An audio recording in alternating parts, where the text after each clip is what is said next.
ओम शांति। 19 अगस्त 2025। आज की मुरली। मीठे बच्चे, अपने स्वधर्म को भूलना ही सबसे बड़ी भूल है। अभी तुम्हें अभूल बनना है, अपने घर और राज्य को याद करना है। प्रश्न: आप बच्चों की कौन सी अवस्था ही समय की समीपता की निशानी है?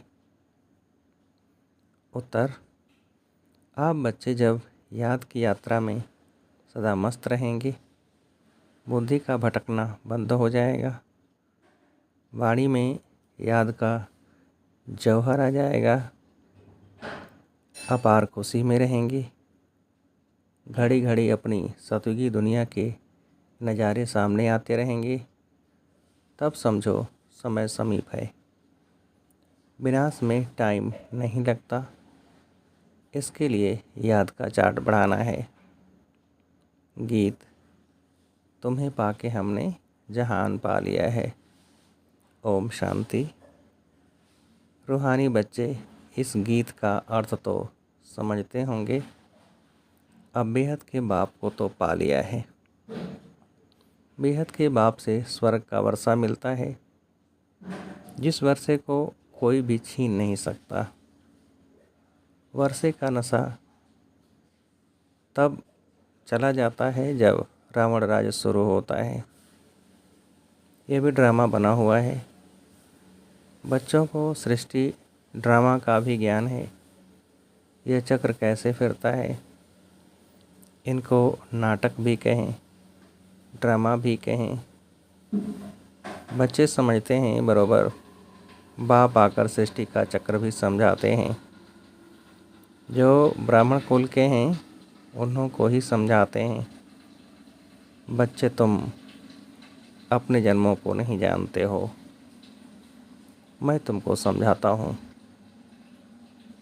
पहले तुम सुनते थे 84 लाख जन्म लेने बाद फिर एक जन्म मनुष्य का मिलता है। ऐसे नहीं है। अभी तुम सब आत्माएं नंबरवार आती जाती हो। बुद्धि में आया है, पहले पहले हम आदि सनातन देवी देवता धर्म के पूज्य थे, फिर हम ही पुजारी बने हैं। आप ही पूज्य, आप ही पुजारी, यह भी गायन है। मनुष्य फिर भगवान के लिए समझते हैं कि आप ही पूज्य, आप ही पुजारी बनते हैं। आपके ही यह सब रूप हैं, अनेक मत मतांतर हैं ना। तुम अभी श्रीमत पर चलते हो। तुम समझते हो हम स्टूडेंट पहले तो कुछ नहीं जानते थे, फिर पढ़कर ऊंच इम्तहान पास करते जाते हैं।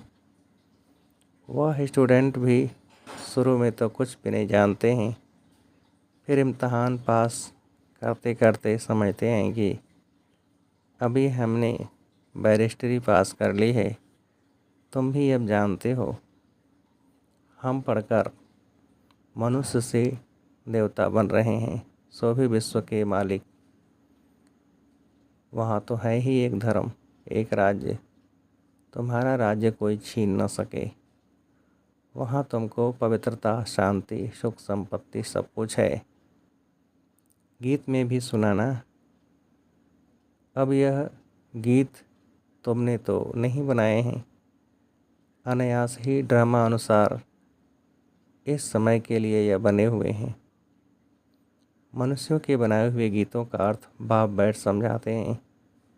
अभी तुम यहाँ शांति में बैठ बाप से वर्षा ले रहे हो, जो कोई छीन न सके। आधा कल्प सुख का वर्षा रहता है। बाप समझाते हैं, मीठे मीठे बच्चों, आधा कल्प से भी जास्ती तुम सुख भोगते हो। फिर रावण राज शुरू होता है। मंदिर भी ऐसे हैं जहाँ चित्र दिखाते हैं देवताएं वाम मार्ग में कैसे जाते हैं। ड्रेस तो वही है, ड्रेस बाद में बदलती है। हर एक राजा की अपनी अपनी ड्रेस, ताज आदि सब अलग अलग होते हैं। अब बच्चे जानते हैं हम शिव बाबा से ब्रह्मा द्वारा वर्षा ले रहे हैं। बाप तो बच्चे बच्चे ही कहते हैं, बच्चों, तुम अपने जन्मों को नहीं जानते हो। सुनती तो आत्मा है ना। हम आत्मा हैं, न कि शरीर। और जो भी मनुष्य मात्र हैं, उन्हों को अपने शरीर के नाम का नशा है, क्योंकि देह अभिमानी है। हम आत्मा हैं, यह जानते ही नहीं। वह तो आत्मा सो परमात्मा, परमात्मा सो आत्मा कह देते हैं। अभी तुमको बाप ने समझाया है। तुम आत्मा सो विश्व के मालिक देवी देवता बन रहे हो। यह ज्ञान अभी है। हम सो देवता फिर क्षत्रिय घराने में आएंगे। 84 जन्मों का हिसाब भी चाहिए ना। सब तो 84 जन्म नहीं लेंगे। सब इकट्ठे थोड़े ही आ जाते हैं। तुम जानते हो कौन से धर्म कैसे आते रहते हैं। हिस्ट्री पुरानी फिर नई होती है। अभी यह है ही पति दुनिया, वह है पावन दुनिया। फिर दूसरे दूसरे धर्म आते हैं।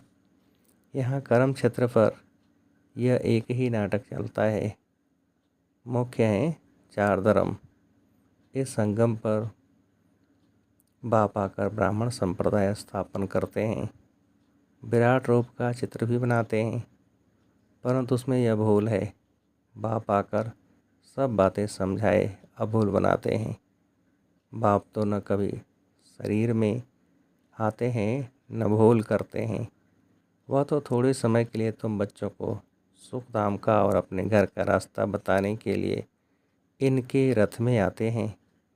न सिर्फ रास्ता बताते हैं, परंतु लाइफ भी बनाते हैं। कल्प कल्प तुम घर जाते हो, फिर सुख का पाठ भी बजाते हो। बच्चों को भूल गया है, इन आत्माओं का स्वधर्म है ही शांत। इस दुख की दुनिया में शांति कैसे होगी। इन सब बातों को तुम समझ गए हो। तुम सबको समझाते भी हो। आहिस्ते आहिस्ते सब आते जाएंगे। विलायत वालों को भी मालूम पड़ेगा यह सृष्टि चक्र कैसे फिरता है, इनकी आयु कितनी है। फॉरेनर्स भी तुम्हारे पास आएंगे। वाह, बच्चे वहाँ जाकर सृष्टि चक्र का राज समझाएंगे। वह समझते हैं कि क्राइस्ट गॉड के पास जाए पहुँचा। क्राइस्ट को गॉड का बच्चा समझते हैं। कई फिर यह समझते हैं कि क्राइस्ट भी पुनर्जन्म लेते लेते अभी बेघर है, जैसे तुम भी बेघर हो ना। बेघर अर्थात तमो प्रधान। समझते हैं क्राइस्ट भी यहाँ है, फिर कब आएंगे यह नहीं जानते। तुम समझा सकते हो। तुम्हारा धर्म स्थापक फिर अपने समय पर धर्म स्थापन करने आएंगे। उनको गुरु नहीं कह सकते, वह धर्म स्थापन करने आते हैं। सद्गति दाता सिर्फ एक है। वह जो भी धर्म स्थापन करने आते हैं, वह सब पुनर्जन्म लेते लेते अभी आकर तमोप्रधान बने हैं। अंत में सारा झाड़ जर्जड़ीभूत अवस्था को पा लिया है। अभी तुम जानते हो सारा झाड़ खड़ा है, बाकी देवी देवता धर्म का फाउंडेशन है नहीं। बड़का मिसाल, यह बातें बाप ही बच्चों को बैठ समझाते हैं। तुम बच्चों को तो बहुत खुशी होनी चाहिए। तुमको मालूम पड़ा है हम सो देवी देवता थे, फिर अब बनते हैं। यहाँ तुम आते ही हो सत्यनारायण की कथा सुनने, जिससे नर से नारायण बनेंगे। नारायण बनेंगे तो ज़रूर लक्ष्मी भी होगी। लक्ष्मी नारायण होंगे तो ज़रूर उन्हों की राजधानी भी होगी ना। अनेक अकेले लक्ष्मी नारायण तो नहीं बनेंगे। लक्ष्मी बनने की अलग कथा थोड़े ही है। नारायण के साथ लक्ष्मी भी बनती है। लक्ष्मी भी कभी नारायण बनती है, नारायण फिर कभी लक्ष्मी बनते हैं। कोई कोई गीत बहुत अच्छे हैं। माया के घुटके आने पर गीत सुनने से हर्षितपना आ जाएगा। जैसे तैरना सीखना होता है तो पहले घुटके आते हैं, फिर उनको पकड़ लेते हैं। यहाँ भी माया के गुटके बहुत खाते हैं। तैरने वाले तो बहुत होते हैं, उन्हों की भी रेस होती है, तो तुम्हारी भी रेस होती है। उस पार जाने की मामी कम याद करना है, याद नहीं करते तो गुटखा खाते हैं। बाप कहते हैं याद की यात्रा से ही बेड़ा पार होगा। तुम उस पार चले जाएंगे। तारू यानी तैराक कोई बहुत तीखे होते हैं, कोई कम। यहाँ भी ऐसे हैं। बाबा के पास चार्ट भेज देते हैं। बाबा जांच करते हैं याद के चार्ट को, यह राइट रीति समझते हैं या रंग समझते हैं।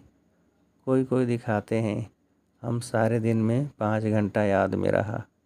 हम विश्वास नहीं करते, ज़रूर भूल हुई है। कोई समझते हैं हम जितना समय यहाँ पढ़ते हैं उतना समय तो चार्ट ठीक रहता है, परंतु नहीं। बहुत है यहाँ बैठे हुए भी, सुनते हुए भी बुद्धि बाहर में कहाँ कहाँ चली जाती है। पूरा सुनते भी नहीं हैं। भक्ति मार्ग में ऐसे ऐसे होता है। सन्यासी लोग कथा सुनाते हैं, फिर बीच बीच में पूछते हैं हमने क्या सुनाया। देखते हैं यह तवाई हो बैठा है तो पूछते हैं, फिर बता नहीं सकते। बुद्धि कहाँ न कहाँ चली जाती है, एक अक्षर भी नहीं सुनते। यहाँ भी ऐसे हैं। बाबा देखते रहते हैं, समझा जाता है इनकी बुद्धि कहाँ बार भटकती रहती है, इधर उधर देखते रहते हैं। ऐसे ऐसे भी कोई कोई नए आते हैं। बाबा समझ जाते हैं, पूरा समझा नहीं है, इसलिए बाबा कहते हैं नए नए को जल्दी यहाँ क्लास में आने की छुट्टी न दो, नहीं तो वायुमंडल को बिगाड़ते हैं। आगे चल तुम देखेंगे जो अच्छे अच्छे बच्चे होंगे यहाँ बैठे बैठे वैकुंठ में चले जाएंगे। बहुत खुशी होती रहेगी, घड़ी घड़ी चले जाएंगे। अभी टाइम नज़दीक है। नंबरवार पुरुषार्थ अनुसार तुम्हारी अवस्था ऐसी हो जाएगी, घड़ी घड़ी स्वर्ग में अपने महल देखते रहेंगे। जो कुछ बताना करना होगा उनका साक्षात्कार होता रहेगा। समय तो देख रहे हो कैसे कैसे तैयारियां हो रही हैं। बाप कहते हैं देखना कैसे, एक सेकंड में सारी दुनिया के मनुष्य खाक में मिल जाएंगे। बाम लगाया और ये खलास हुए। तुम बच्चे जानते हो अभी अपनी राजाई स्थापन हो रही है। अभी तो याद की यात्रा में मस्त रहना है। वह जौहर भरना है जो कोई को भी दृष्टि से तीर लग जाए। पिछाड़ी में भीष्म पितामह आदि जैसे को तुमने ही ज्ञान के बाण मारे हैं, झट समझ जाएंगे। यह तो सत्य कहते हैं। ज्ञान का सागर पतित पावन तो निराकार भगवान है, श्री कृष्ण हो न सके। उनका तो जन्म दिखाते हैं। श्री कृष्ण के वही फीचर्स फिर कभी मिल न सके, फिर सतयुग में वही फीचर्स मिलेंगे। हर एक जन्म में हर एक के फीचर्स अलग अलग होते हैं। यह ड्रामा का पार्ट ऐसा बना हुआ है। वहाँ तो नेचुरल ब्यूटीफुल फीचर्स होते हैं। अब तो दिन प्रतिदिन तन भी तमो प्रधान होते जाते हैं। पहले पहले सतो प्रधान, फिर सतो रजो तमो हो जाते हैं। यहाँ तो देखो कैसे कैसे बच्चे जन्म लेते हैं। कोई की टांग नहीं चलती, कोई जामड़े होते हैं, क्या क्या हो जाता है। सतयुग में ऐसे थोड़े ही होता है। वहाँ देवताओं को दाढ़ी याद भी नहीं होती, क्लीन सेव होती है। नैन चैन से मालूम पड़ता है यह मेल है या फीमेल है। आगे चल तुमको बहुत साक्षात्कार होते रहेंगे। तुम बच्चों को कितनी खुशी होनी चाहिए। बाबा कल्प कल्प आकर हमको राजयोग सिखलाए, मनुष्य से देवता बनाते हैं। ये भी तुम बच्चे जानते हो कि और जो भी धर्म आते हैं सब अपने अपने सेक्शन में चले जाएंगे। आत्माओं का झाड़ भी दिखाते हैं ना चित्रों में बहुत करेक्शन करते बदलते जाएंगे। जैसे बाबा सूक्ष्मतन के लिए समझाते हैं, संशय बुद्धि तो कहेंगे यह क्या आगे चल कहते थे, अब यह कहते हैं। आगे यह कहते थे, अब यह कहते हैं। लक्ष्मी नारायण के दो रूप को मिलाकर विष्णु कहते हैं। बाकी 4 भुजा वाला मनुष्य थोड़े ही होता है। रावण के 10 शीश दिखाते हैं, ऐसे कोई मनुष्य होते नहीं। हर वर्ष बैठ जलाते हैं, जैसे गुड़ियों का खेल। मनुष्य कहते हैं शास्त्रों बगैर हम जी नहीं सकते, शास्त्र तो हमारे प्राण हैं। गीता का देखो मान कितना है, यहाँ तो तुम्हारे पास मुरलियों का ढेर इकट्ठा हो जाता है। तुम रख कर क्या करेंगे? दिन प्रतिदिन तुम नई नई पॉइंट्स सुनते रहते हो। हाँ, पॉइंट्स नोट करना अच्छा है। भाषण करते समय रिहर्सल करेंगे, यह पॉइंट समझाएंगे। टॉपिक की लिस्ट होनी चाहिए। आज इस टॉपिक पर समझाएंगे। रावण कौन है, राम कौन है, सच क्या है, वह हम आपको बताते हैं। इस समय रावण राज्य सारी दुनिया में है, 5 विकार तो सब में है। बाप आकर फिर राम राज्य की स्थापना करते हैं। यह हार और जीत का खेल है। हार कैसे होती है? 5 विकारों रूपी रावण से। आगे पवित्र गृहस्थ आश्रम था, सो अब पतित बन गए हैं। लक्ष्मी नारायण सो फिर ब्रह्मा सरस्वती। बाप भी कहते हैं मैं इनके बहुत जन्मों के अंत में प्रवेश करता हूँ। तुम कहेंगे हम भी बहुत जन्मों के अंत में बाप से ज्ञान ले रहे हैं। यह सब समझने की बातें हैं। कोई की डल हेड बुद्धि है तो समझते नहीं हैं। यह तो राजधानी स्थापन हो रही है। बहुत आए फिर चले गए, वह फिर आ जाएंगे। प्रजा में पाई पैसे का पद पा लेंगे, वह भी तो चाहिए ना। अच्छा, मीठे मीठे से खेलते बच्चों प्रति माता पिता बाप दादा का याद प्यार और गुड मॉर्निंग। रूहानी बाप की रूहानी बच्चों को नमस्ते। हम रूहानी बच्चों की रूहानी बाप को नमस्ते। धारणा के लिए मुख्य सार पहली पॉइंट, सदा इसी नशे में रहना है कि हम अभी यह पढ़ाई पूरी कर मनुष्य से देवता सो विश्व के मालिक बनेंगे। हमारे राज्य में पवित्रता सुख शांति सब कुछ होगा, उसे कोई छीन नहीं सकता। दूसरी पॉइंट, इस पार से उस पार जाने के लिए याद की यात्रा में अच्छा तैराक बनना है। माया के घुटके नहीं खाने हैं। अपनी जांच करनी है। याद के चार्ट को यथार्थ समझकर लिखना है। वरदान, पुरुषार्थ और प्रारब्ध के हिसाब को जानकर तीव्र गति से आगे बढ़ने वाले नॉलेजफुल भव। विस्तार, पुरुषार्थ द्वारा बहुत काल की प्रारब्ध बनाने का यही समय है, इसलिए नॉलेजफुल बन तीव्र गति से आगे बढ़ो। इसमें यह नहीं सोचो कि आज नहीं तो कल बदल जाएंगे। इसे ही अलबेलापन कहा जाता है। अभी तक बाप दादा स्नेह के सागर बन सर्व संबंध के स्नेह में बच्चों का अलबेलापन साधारण पुरुषार्थ देखते सुनते भी एक्स्ट्रा मदद से एक्स्ट्रा मार्क्स देकर आगे बढ़ा रहे हैं। तो नॉलेजफुल बन हिम्मत और मदद के विशेष वरदान का लाभ लो। स्लोगन, प्रकृति का दास बनने वाले ही उदास होते हैं, इसलिए प्रकृति जीत बनो। अव्यक्त सारे सहयोगी बनना है तो परमात्मा प्यार के अनुभवी बनो। जैसे कोई सागर में समा जाए तो उस समय सिवाय सागर के और कुछ नज़र नहीं आएगा। तो बाप अर्थात सर्वगुणों के सागर में समा जाना, इसको कहा जाता है लवलीन स्थिति। तो बाप में है, तो बाप में नहीं समाना है, लेकिन बाप की याद में स्नेह में समा जाना है। अच्छा, ओम शांति।